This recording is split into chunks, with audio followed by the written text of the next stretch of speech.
కుంభ అటు ఇటు అసహనంగా తిరుగుతున్నాడు. 2 రోజుల్లో ఆపరేషన్ అంతా పూర్తి చేయాలని పైవాళ్ల దగ్గర నుంచి మెసేజ్ వచ్చింది. తమ కార్యక్రమం గురించి ఎక్కడో లీక్ అయిందని వార్త వచ్చిందట. పోలీస్ ఫోర్స్ మొత్తం అప్రమత్తం అయిపోయిందట. సెలవుల్లో ఉన్న వాళ్ళందరినీ వెంటనే డ్యూటీలోకి చేరుకోమన్నారట. ఈ రాష్ట్రంలో జరగబోయే ఇప్పటి ఆపరేషన్ ఫలిస్తే దీన్ని మోడల్గా తీసుకుని ఇటువంటివే దేశమంతా అమలు పరచాలని ఆర్గనైజేషన్ ప్లాన్. ఇది కనుక ఫెయిల్ అయితే సీరియస్ యాక్షన్ తీసుకుంటామని మొదట్లోనే వార్నింగ్ ఇచ్చారు. తాము ప్రాణత్యాగానికే వెరవనప్పుడు ఇంకా సీరియస్ యాక్షన్ ఏముంటుంది? ఉంటుంది. తమ కుటుంబం, భార్య, పిల్లలు కొంతమందికి, ముసలి తల్లిదండ్రులు కొందరికి, ఇంకా అన్నదమ్ములు, అక్క చెల్లెళ్ళు, దాది దాదాలు తమ జీవితాలు ఎలాగూ తాకట్టుకు వెళ్ళిపోయాయి. కనీసం వాళ్ళైనా క్షేమంగా ఉండాలి. అసలు ఎలా లీక్ అయిందో పెద్దవాళ్లకే అర్థం అవడం లేదట. మొదటగా వెళ్ళిన బ్యాచ్ అయితే అంతా సవ్యంగా జరిగిందని అంటున్నారు. వీళ్ళు 10 మంది అయితే అక్కడ 10 మందిని నిర్బంధించాల్సి వచ్చిందట. మొత్తం 20 మందికి ఆ అడవిలో ఆహారం సమకూర్చాలంటే కష్టంగా ఉందని మొత్తుకుంటున్నాడు ఆ గ్రూప్ లీడర్. పైగా చుట్టుపక్కల ఎవరికీ అనుమానం కలగకుండా చెయ్యాలి. బందీలకి నిర్విరామంగా ఫోన్ కాల్స్ వస్తూనే ఉన్నాయట. అందరూ ఆందోళనగానే ఉన్నారు. అది కొంతవరకు గుడ్ న్యూస్. అయితే మున్ముందు జరగబోయే పనులకు ఆటంకం ఏర్పడబోయేట్లుంది.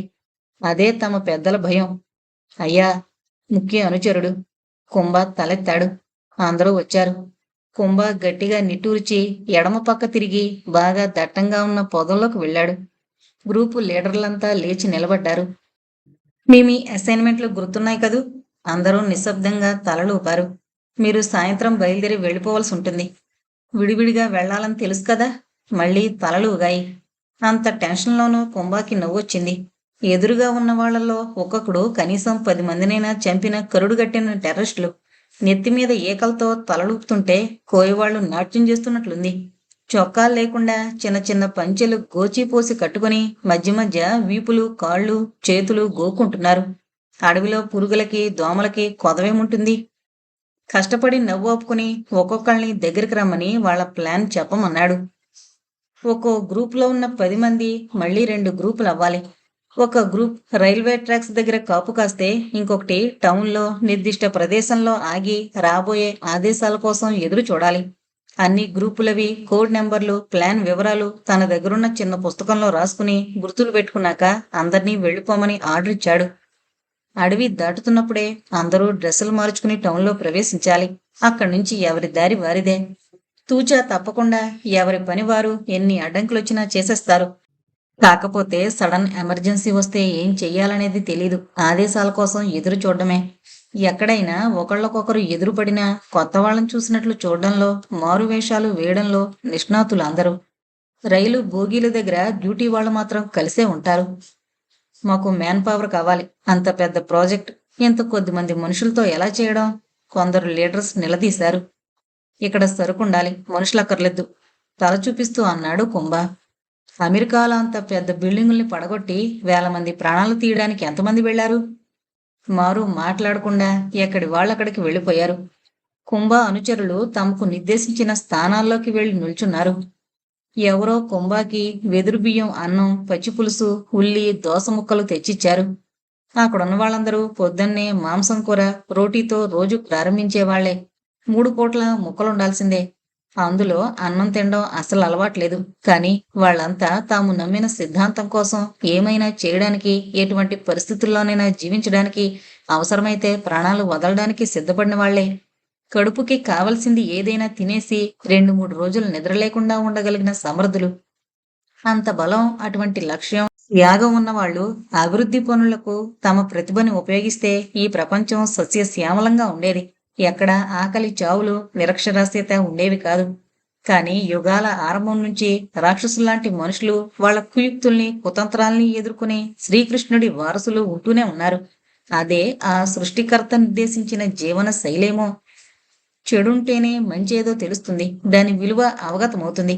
చీకటి ఉంటేనే వెలుగు, దుఃఖం ఉంటేనే సుఖం విలువ. అందుకే కలిమిలేములు, కష్టసుఖాలు, వెలుగు నీడలు కవలల్లా పెనవేసుకుపోయాయి. కుంభ కడుపు నిండుగా తిని పచార్లు చేస్తూ ఆలోచిస్తున్నాడు. వారం రోజులు అనుకున్నది 2 రోజుల్లో పూర్తి చేయాలంటే ఎంత కష్టం. ముందు వాలంటీర్లు అన్ని మైళ్లు ప్రయాణం చేసి అంత దూరం వెళ్లాలంటేనే రోజున్నర పడుతుంది. తనకి అప్పగించిన పని చెయ్యకపోతే ఆత్మత్యాగమే శరణ్యం. బా ముఖ్య అనుచరుల్లో అతి ముఖ్యుడు పరిగెత్తుకునొచ్చాడు. మెసేజ్. ఏంటది? ఎలర్ట్. నిటారుగా అయ్యాడు కుంభ. రవి ఒక బ్యాక్ ప్యాక్లో 2 జతల బట్టలు, టాయిలెట్ సామాన్లు పెట్టుకుని ముందు గదిలోకొచ్చాడు. సుగుణకి అంతా వివరించి తను క్యాంపుకి వెళుతున్నట్టు చెప్పాడు. వినోదం సినిమా 4గోసారి చూస్తున్న సుగుణ తల మాత్రం తిప్పంది. మీది క్యాంపుల్ డ్యూటీ కాదు కదా? అనుమానంగా చూస్తున్న సుగుణకి పరిస్థితి విపులంగా వివరించాడు. అదేంటో అంతమందున్నారు కదా, మీరే కావాల్సొచ్చారా? అపనమ్మకంగా అంది సుగుణ. ఎవరితోనో విహారానికి చెక్కేయడం లేదు కదా, ఈ మగాళ్ళని నమ్మడానికి లేదు, అతికినట్లు చెప్తారు. నువ్వు చదువుకున్నదానివి కదా, ఆ మాత్రం అర్థం చేసుకోలేవా? నేను ఆ టీంకి ఇన్ఛార్జిని. పైవాళ్ల ఆదేశాలు పాటించాలి కదా. ఇంకా ఇందులో ఉన్న రిస్క్ చెప్పలేదు. పరిస్థితి ఎంత అపాయకరంగా ఉన్నా సుగుణకు అర్థం కాదు. ఒక రకంగా హ్యాపీ సోల్ అనుకోవాలి. రవి విరక్తిగా నవ్వుకున్నాడు. సరే వెళ్ళండి. పిల్లల్ని స్కూల్కి తయారు చేయాలి. వాళ్ళకి పొద్దున్న తినడానికి పెట్టాలి. లంచ్ డబ్బా కట్టివ్వాలి. అలివేలుని తొందరగా రమ్మని నీకు సాయం చేయమను. రవికి తెలీదు పాపం, అలివేలు కూడా అమ్మగారితో టీవీ ఎంజాయ్ చేస్తుందని. అలాగే. రవి వెళుతుంటే సోఫాలోంచి లేవను కూడా లేవదు సుగుణ. ఎప్పుడూ ఎంతో హుషారుగా ఉండే రవి డిప్రెస్డ్గా ఇంట్లో నుంచి బయటకు నడిచాడు. మళ్ళీ తిరిగి రాగలుగుతానా అనుకుంటూ. అప్పుడు సుగుణ లేచి వీధిలోకొచ్చి రవిని వెనక నుంచి చూసింది. ఏంటో అంతా సోదిగా నడుస్తున్నాడు, సామ్రాజ్యం పోగొట్టుకున్న చక్రవర్తిలాగా. సుగుణ నిరాసక్తంగా చూసి నిట్టూర్చింది. అతను టెన్నిస్ ర్యాకెట్ పట్టుకుని జాగింగ్ చేస్తూ వెళుతున్నప్పుడు ఒక్కసారి కూడా చూడని సుగుణ సిఈ గారి ఆఫీస్ దగ్గరికి రాగానే రవికి కాస్త హుషారొచ్చింది. రవిని చూడగానే ఎస్వి రంగారావులాగా గోపాలాచారి వరండాలోకి నడుచుకుంటూ వచ్చాడు. రారవి, నా రూమ్లో లంచ్ అరేంజ్ చేశాను. అందరూ రెడీగా ఉన్నారు. అరగంటలో 2 పోలీస్ జీపులు వస్తాయి, విత్ ఆర్మ్డ్ పర్సనల్. రవిని చేయి పట్టుకుని లాగుతున్నట్టు నడుస్తూ తన గదిలోకి తీసుకువెళ్లాడు. అక్కడ మంచి కండపుష్టిగల 5గురు కొత్తవాళ్లు వంశీ భోజనాలు చేస్తున్నారు. ఒక్క క్షణం రవి మనసు చివుకుమంది. ఊరికి వెళుతున్నానని చెప్పినా, లంచ్ టైంలో ఇంటికి వెళ్ళినా భోజనం చేయమని అడగని భార్య గుర్తుకొచ్చింది. తల విదిల్చి ప్రపంచంలోని సంతోషమంతా తనలోనే నింపుకొనన్నాడు. Hi, I am Ravi. గోపాలాచారొచ్చి పరిచయం చేశాడు. ఇక నుంచి మీరు 6గురు ఈ టీంలో ఉంటారు. ఇతను చైతన్య, బి స్టేషన్లో ఏఈ. ఉంగరాల జుట్టు, చిన్న చిన్న కళ్ళు ఉన్న చైతన్య సగం లేచి విష్ చేసినట్లు అభివాదం చేసి కూర్చున్నాడు. Anjaneyulu, coal plant AE. అప్పుడప్పుడే ఏర్పడుతున్న బట్టతల, పెద్ద పెద్ద చెవులున్న ఆంజనేయులు ఈ చెవు నుంచి ఆ చెవి వరకు తమాషాగా నవ్వుతూ తల తిప్పాడు. అతని చెవులు వింతగా ఊగాయి. బలవంత్ సింగ్, బి స్టేషన్లో ఏఈ. బాగా కోసేసినట్లున్న ముక్కు, గుబురు మీసాలతో సింగు చేయి చాపాడు కరచాలనం చేయడానికి. అతనికి కుడి ఎడమ తేడా లేదు. 2 చేతులతోటి చపాతీని విరుచుకుని తింటున్నాడు. భీమారావు, కోల్ ప్లాంట్లో సూపర్వైజర్. మరీ సినిమాల్లో చూపించే భీముళ్లా లేకపోయినా బలంగానే ఉన్నాడు. నవ్వినప్పుడు కుడి బుగ్గ మీద ఆంగుళం లోటు పడే సొట్ట అతని ప్రత్యేకత. తీరైన పొలివరుసతో, నలుపు కిందకొచ్చే శరీర ఛాయ్తో ఇట్టే ఆకట్టుకున్నాడు. రండి సార్, భోంచేద్దాం. తన పక్కనున్న కుర్చీ చూపించాడు. ముందు ముందు మంచి స్నేహితుడవుతాడు అనుకున్నాడు రవి అతన్ని చూసి. రహీం, వాటర్ అనాలిసిస్ అండ్ ట్రీట్మెంట్లో కెమిస్ట్. రవి సాలోచనగా రహీంని, గోపాల్ని మార్చి మార్చి చూశాడు. కెమిస్ట్కేం పని తన ఆపరేషన్లో? గోపాల్ తల పంకించాడు. తర్వాత చెప్తానన్నట్టు. రహీం కూడా చాలా బలంగా ఉన్నాడు. గోపాలాచారి చాలా కష్టపడాల్సొచ్చింది ఈ టీంని సెలెక్ట్ చేయడానికి. మొట్టమొదటి అర్హత అంత ఒత్తిడిని తట్టుకోగలగడం. 2, ఆకలికి నిద్ర లేమికి ఆగగలగాలి. అవసరమైతే ఎదుటి వాళ్లతో తలపడగలగాలి. దానికి జిమ్కి వెళుతూ మంచి ఫామ్లో ఉండాలి. 3, నెగోషియేషన్స్ చేయగలగడం. ఈ టీంలో 3కి, రవి, భీమారావు, రహీంలక ప్రతిభ ఉంది. అన్నింటికంటే అత్యంత ముఖ్యమైంది, ఎటువంటి పరిస్థితుల్లోనూ బెదిరిపోకుండా సమయస్ఫూర్తితో వ్యవహరించగలగడం.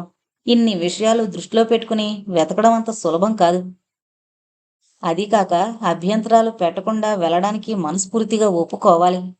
సెలెక్ట్ చేసిన ఇంకొక ఏఈ భార్యకి పురుట్ రోజులని రాలేనన్నాడు.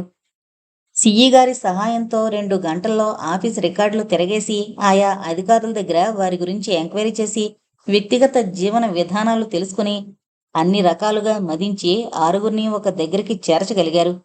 ఈ టీంని తన గదిలోంచి చూస్తుంటే తన శ్రమకి తగిన ఫలితం కనిపించింది గోపాలాచారికి. ఇందులో ఎవరినీ తానింతకు ముందు కలవకపోవడం రవికి ఆశ్చర్యం కలిగించింది. 3,000 మంది పైగా పనిచేసే చోట అలా జరగడానికి అవకాశం లేకపోలేదు. అయినా రవి తన పనేమో టెన్నిసేమో అంతే. ఖాళీ ఉన్నప్పుడు లైబ్రరీ. ఈసారి నుంచి కామ్గా జరిగే ప్రోగ్రామ్స్లో పాలు పంచుకోవాలి. అందరూ తెలిస్తే లైఫ్ వేరేగా ఉంటుంది నిశ్చయించుకున్నాడు రవి. రవి, రహీం తాతగారు అనంతపురంలో స్వాతంత్ర సమరంలో పాల్గొన్నారు. రహీం వాళ్ళ అమ్మమ్మ దగ్గరుండి హైదరాబాదులో అన్వరులం కాలేజీలో ఉర్దూ మీడియంలో బీఎస్సీ చదివాడు. రహీం తండ్రి కూడా దేశభక్తుడు. రహీం ఉర్దూలో నేటివ్ పాకిస్తానీలా సంభాషించగలడు. మతం కంటే దేశం ముఖ్యం అనుకునే వ్యక్తి. అలాని 5 సార్లు నమాజు చేయడం మాండు. రోజూ వ్యాయామానికి వెళ్లి కుస్తీ పట్లు ప్రాక్టీస్ చేస్తాడు. ఎస్పీ గారి వివరణకి రవి మనసు కుదుట పడింది. కెమిస్ట్రీ ఎందుకు అనుకున్న తన ఆలోచనకి సిగ్గుపడ్డాడు రవి. కోల్ వచ్చే బళ్ళు ఎందుకు ఆగిపోయాయో తెలుసుకోవడానికి ఇంజనీరే కావాలా? ఎస్పీ గారి సెలక్షన్ చాలా బాగుంది. రహీం కేసి చూసి స్నేహపూర్వకంగా నవ్వి భుజం మీద చెయ్యేసి అతని పక్కన కూర్చుని ప్లేట్లో పదార్థాలు వడ్డించుకున్నాడు. మళ్ళీ ఇటువంటి భోజనం ఎన్నాళ్ళటికో తింటూ అనుకున్నాడు. గోపాల్ హాస్టల్ మేనేజర్తో చెప్పి ప్రత్యేకంగా వండించాడు. బొగ్గు గనులకి విద్యుత్ ఉత్పత్తి కర్మాగారాలకి మధ్య ప్రత్యేకమైన రైలు పట్టాలుంటాయి. వాటి మీద పవర్ ప్లాంట్కి బొగ్గు సప్లై చేసే రెక్కలు తప్ప ఇంకేం నడవవు. మధ్యలో రైల్వే స్టేషన్లే ఉండవు. అతి నెమ్మదిగా నడిచే ఆ గూడ్స్ ట్రైను ప్లాంట్ చేరడానికి 1.5 రోజులు పడుతుంది. అట్టే దూరం లేకపోయినా మధ్యలో ఒక జంక్షన్ దగ్గర ఉత్తర దేశం నుంచి వచ్చే ట్రాక్ కలుస్తుంది. అందులో నార్త్ నుంచి వచ్చే బొగ్గు రెక్కలు పవర్ ప్లాంట్కి బొగ్గు సరఫరా చేస్తాయి. 3 రోజుల క్రితం ప్లాంట్కి దగ్గరలో ఉన్న గని నుంచి బయలుదేరిన 2 రెక్కలు జంక్షన్ దాటి 40 కిలోమీటర్లు వచ్చాయి. 10 మంది సాయుధులు AK-47 తుపాకులు పట్టుకుని 2 ఇంజిన్లలోకి ఎక్కి బళ్ళను ఆపేశారు. ఎప్పుడు ఇటువంటి పరిస్థితి ఎదుర్కొని రెక్క డ్రైవర్లు, అసిస్టెంట్లు, వర్కర్లు 10 మంది నిర్ఘాంతపోయి చూస్తుండగా అందరినీ ఒక దగ్గర బందీలుగా చేర్చి చుట్టూ నిల్చున్నారు. బొగ్గురాళ్లని నడిపి నడిపి బందీలకి శరీరం మీద ఒక పొర ఏర్పడిపోయింది. అందరూ కండలు తిరిగిన శరీరాలతో, తలకి కట్టుకున్న నల్లని బట్టలతో, చెమటికి చొక్కాలు తీసేసి నిగనిగా మెరుస్తూ ఆఫ్రికా అడవుల్లో తిరిగే పొద మానవుల్లా ఉన్నారు. ఈ మైన్స్ వర్కర్లని బందీలుగా పట్టుకున్న సాయుధులు పైనుంచి కింద వరకు పొడవు చేతుల చొక్కాలు, దళసరి ప్యాంట్లు వేసుకుని అర్థం కాని భాషలో మాట్లాడుకుంటున్నారు. వాళ్ళకి రైళ్లని ఆపి వర్కర్లని హోస్టేజిల్లా పెట్టమని ఆర్డర్లొచ్చాయి. తర్వాత ఏం చెయ్యాలనేది మళ్ళీ మెసేజ్ రావాలి. అది 2 రోజుల నుంచి వారం వరకు ఉండొచ్చునని వాళ్ళ నాయకుడు చెప్పాడు. బొగ్గు వేగంలని ఆపిన చోటకి 1/2 కిలోమీటర్ దూరంలో ఒక ఊరుంది. ఆ ఊర్లోనే ఒక ఇంట్లో 20 మందికి వంట చేయడానికి ఏర్పాటు చేశారు. అక్కడ స్టేషన్ లేకపోయినా ట్రాకు ఎత్తుపల్లాలు లేకుండా సమానంగా ఉంది. ఇంజిన్లోకి ఎక్కి దిగడానికి వీలుగా ఉంది. మొత్తమంతా దట్టమైన చెట్లతో నిండి అక్కడ రైలు వేగంలు ఆగిన జాడ తెలియడం లేదు. బాగా క్షుణ్ణంగా పరిశీలించి ఆ చోట ఎన్నుకున్నారు కొంబా వాళ్ళు. రెక్క డ్రైవర్లలో ఒక అతనికి ఉర్దూ వచ్చు. ఆ భాషలో అడిగాడు. ఎందుకు ఆపారు? ఏం కావాలి? మా దగ్గర బొగ్గు తప్ప ఇంకేం లేదు. తొందరలోనే తెలుస్తుంది. మీరిక్కడ కూర్చుని మీకు ఇష్టం వచ్చినట్లు కాలక్షేపం చేయొచ్చు. అవసరాలకి వెళ్లాలంటే మాలో ఒకడు మీతో వస్తాడు. నాయకుళ్లా కనిపించిన వాడు సమాధానమిచ్చాడు. ఒక పెద్ద చెట్టు కింద చదును చేసి 15 మంది విశ్రాంతిగా కూర్చునేలా కొంతమంది పడుకోవడానికి అనువుగా తయారు చేశారు. బందీలందర్నీ అక్కడికి తీసుకువెళ్లి వదిలేసి తుపాకుల్ని జాగ్రత్తగా చూస్తూ సగం మంది సాయుధులు కూర్చుని సగం మంది కాపలా తిరుగుతున్నారు. అలా 2 రోజులు గడిపారు. 3వ రోజు కుంభా దగ్గర నుంచి మెసేజ్ వచ్చింది. ఇంకొక రోజు గడిస్తే మీ పని పూర్తవుతుంది. అంతవరకు జాగ్రత్తగా ఉండండి. బాగానే నడుస్తుంది అనుకుంటున్న సమయంలో అనుకోని అవాంతరం వచ్చింది. ఉత్తర హిందుస్థాన్ నుంచి వచ్చిన ఒక రెక్ 2 బళ్ల వెనకొచ్చి ఆగింది. ఆ ట్రాక్లో రైల్వే ట్రాఫిక్ కానీ స్టేషన్లు కానీ లేకపోవడం వల్ల రెక్స్కి వెనకున్న వేగన్కి ఎర్ర రంగు వేసి ఎర్ర జెండాలు, రాత్రుళ్ళు ఎర్రదీపం ఉంటాయి హెచ్చరికగా. అందుకనే కొత్త రెక్ నెమ్మదిగా వచ్చి వెనక ఆగింది. ఎర్ర లైటు వెలుగుతూ ఫోన్ మోగింది. కుంభా ఉలిక్కిపడి లేచి స్విచ్ ఆన్ చేసి చెవి దగ్గర పెట్టుకుని దూరంగా నడిచాడు. అప్పుడే గూడెం వాళ్ళు ఎవరో వచ్చారు ఏదో చెప్పడానికి. ప్లానింగ్ సరిగ్గా చేయలేదా సాబ్?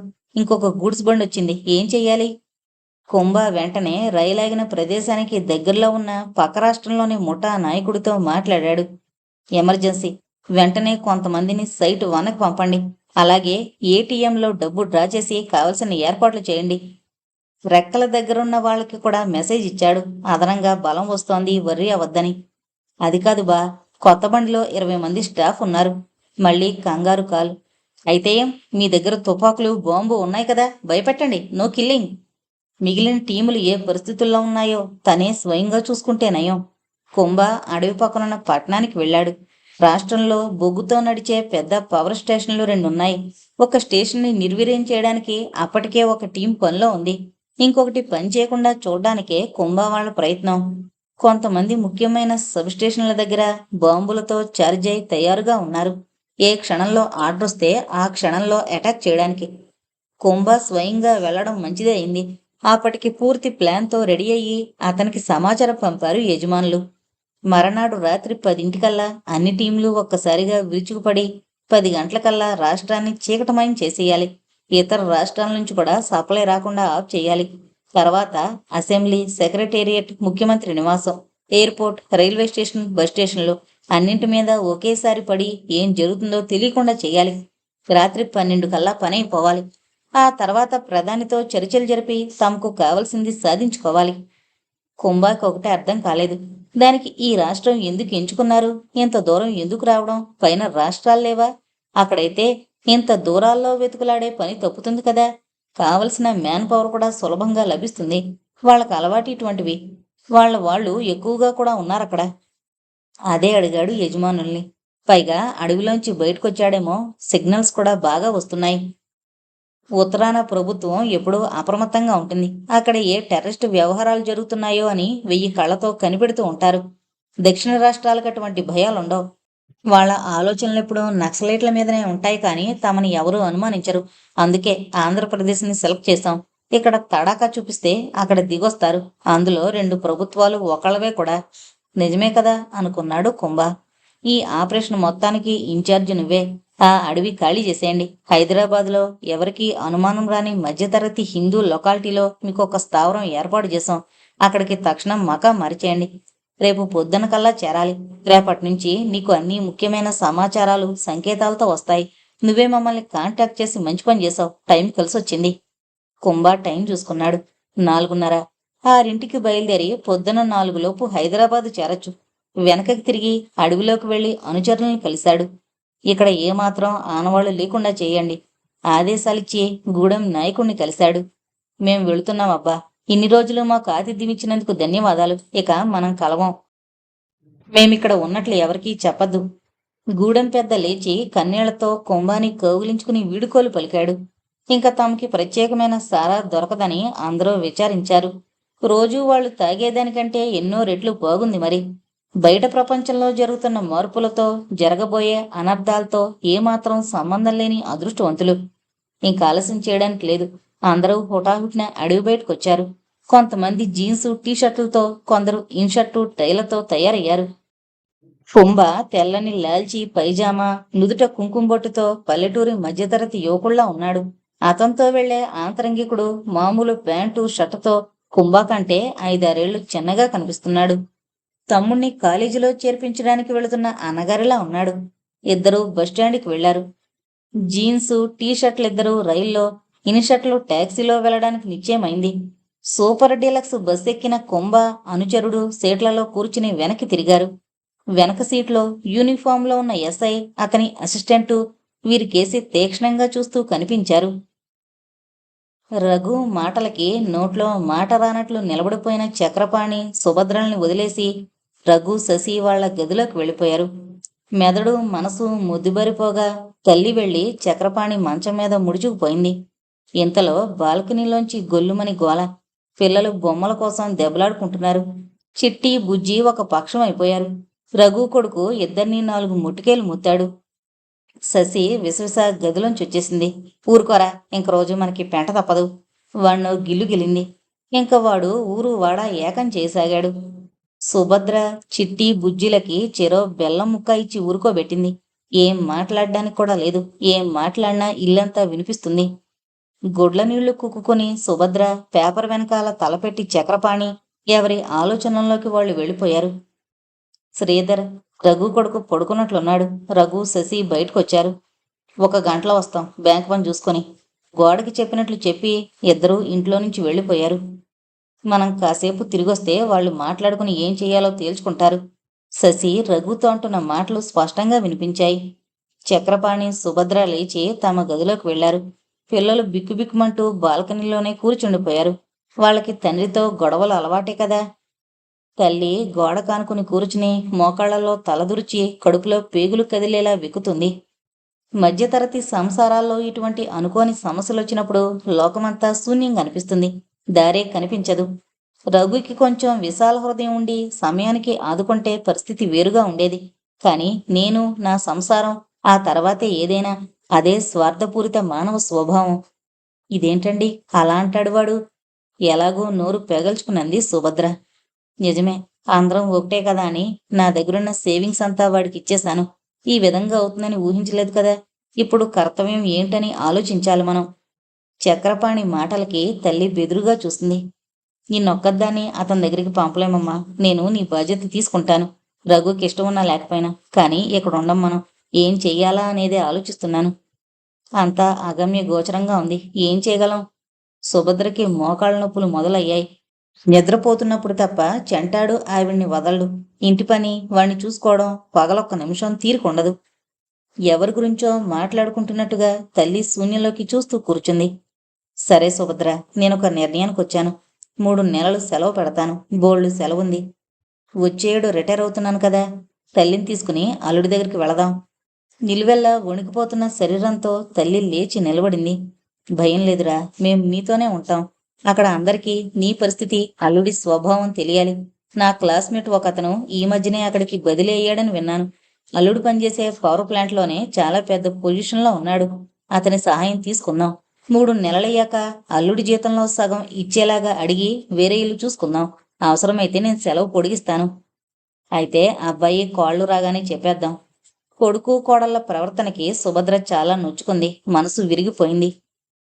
మీరు వెళ్ళండి, అమ్మ కూడా ఎందుకు? అమ్మ ఇక్కడే ఉంటుంది.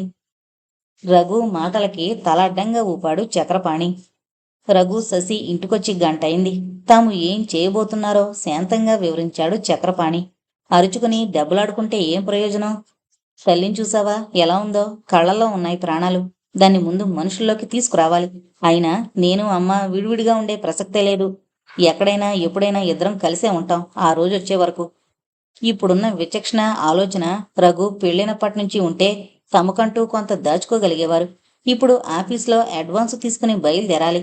రఘుని అడిగినా ఇస్తాడని నమ్మకం లేదు. ఇద్దరి జీతాలు ప్రతి నెలా దాచుకోవడమే. మరి చెంటాడేలాగా? పెద్దాడొచ్చేసరికి ఇంట్లో ఎవరో ఉండాలి కదా. ఆ సంగతి మీరు చూసుకోండి. ఏవో ఏర్పాట్లు చేసుకోండి. ఇప్పుడు నా మొదటి డ్యూటీ నా కూతుర్ని కాపాడుకోవడం, దృఢంగా అన్నాడు చక్రపాణి. అన్నీ ఆలోచించుకున్నారా? మా నాన్న మమ్మల్ని వదిలేస్తే ముందు ముందు మేము అక్కర్లేద్దా? రఘు మాటలకి తిరస్కారంగా చూశాడు చక్రపాణి. అప్పటి సంగతి చూద్దాంలే. ఎప్పుడు ఏం జరుగుతుందో, ఎవరికి ఏ అవసరం వస్తుందో ఎవరు చెప్పగలరు? చెప్పులు వేసుకుని అటు ఇటు చూడకుండా బయటికి నడిచాడు. మనం కూడా పెద్దాడి స్కూల్కి వెళదాం పదండి. అక్కడ బేబీ కేర్ కూడా ఉంది. వాళ్ళు ఎలా చూసినా అక్కడే వదిలేద్దాం. ఏం చేస్తాం? సుభద్రని సెంటిమెంటల్గా కొడుతూ శశి రఘుని తీసుకుని బయటికి నడిచింది. సుభద్రకు తెలుసు, పెద్దాడి స్కూల్లో మంచి డే కేర్ ఉంది. పిల్లల్ని చాలా బాగా చూస్తారు. కాకపోతే చాలా ఖరీదు.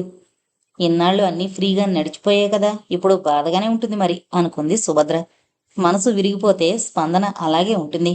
నిస్త్రాణగా పడిపోయిన తల్లిని లేపి బత్తాయిరసం ఇచ్చి పిల్లల్ని లేపి పాలు పట్టించింది. సాయంత్రం వంటకి తయారు చేయాలి. ఈ గొడవతో మానసికంగా, శారీరకంగా కూడా అలసిపోయింది సుభద్ర. కానీ తప్పదు.